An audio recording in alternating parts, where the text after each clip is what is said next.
तुम्हें इसकी जरूरत है। ओलिक्स।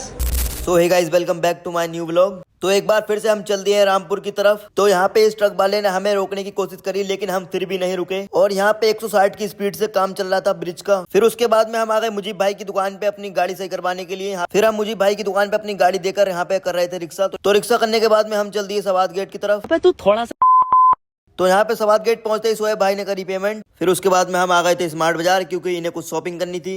फिर उसके बाद में दिख गई थी मुझे पूरे पतीले की चलनी। फिर हमें दिख गए थे नींबू के बड़े भैये। नींबू के बड़े भैया को छोड़ो, मेरे बड़े भैया देखो अपनी अपनी वाली के लिए कुछ ले रहे हैं। अब ये ले कौन सी वाली के लिए रहे हैं ये मुझे नहीं पता। किसी को भी भनक नहीं लगनी फिर चाहिए। इसने मौका देखकर फ्री का परफ्यूम लगा लिया और खुश देखो ऐसे हो रहा है जैसे इसे बहुत बड़ा अवार्ड मिलेगा। और यहाँ पे इसने मेरे ऊपर अटैक कर दिया परफ्यूम का। और यहाँ पे हार्पिक समाज की मीटिंग हो रही थी, हमने बहुत टॉयलेट सफा कर लिया, अब नहीं करेंगे। फिर यहाँ पे दिख गई हमें मेहमानों वाली नमकीन और यहाँ पे उठा लिया इन्होंने कुछ सामान स्नैप बनाने के लिए।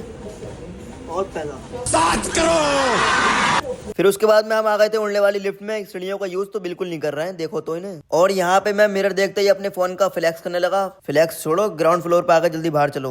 तो लिफ्ट छोड़ के हमें दिख गई एक खातून। खातून के बाद में हमें दिख गए मुफ्ती साहब। तुम टेंशन क्यों ले रहे हो, सब कुछ सही होगा। तो मुफ्ती साहब को छोड़ के हम आ गए थे नवाब रेस्टोरेंट कुछ खाने के लिए। फिर उसके बाद में हमने मंगा लिए थे शोरमे। तो यहाँ पे शोरमा खाने के बाद में हम एक बार फिर से आ गए थे अपनी कार लेने के लिए। तो आज के ब्लॉग में बस इतना ही, मिलते हैं किसी नेक्स्ट ब्लॉग में।